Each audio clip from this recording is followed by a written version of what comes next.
Welcome back to my mini vlog. So for today's video nga, ipapakita ko sa inyo kung ano po yung ginawa namin dito sa The Torres Farm and Resort. So actually, nung Monday or Sunday, nag-decide yung husband ko na mag-celebrate nga daw kami sa labas. Pumunta nga kami dito sa Cavite. So sinasabi nila na itong lugar na ito is the happiest place in Cavite.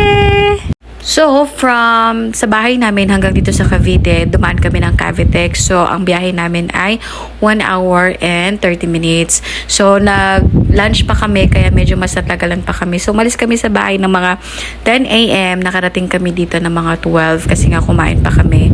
And then, after nyan, pagpasok namin dito sa pinaka-head office nila, meron po kayong babayaran dyan na 230 pesos kasi yan po ay per head.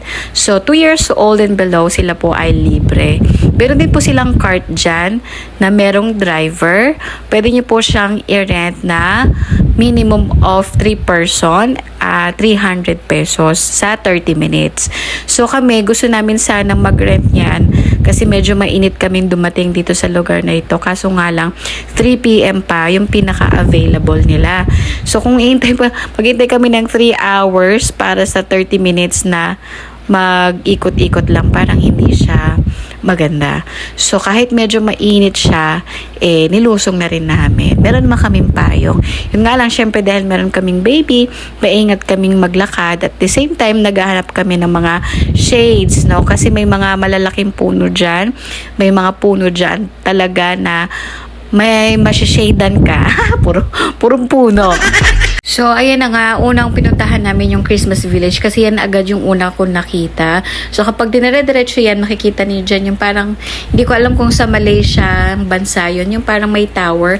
Tapos ito na nga yung White House. Pausbong-usbong yung araw dyan, kaya nung nakita namin itong malaking puno na ito, nakisilong muna kami kasi nga mainit. So, yung baby ko na nga yan, namumula na rin yung pisngi niya dyan. Kaya sabi ko, magpahinga muna tayo dito, tapos magpahangin.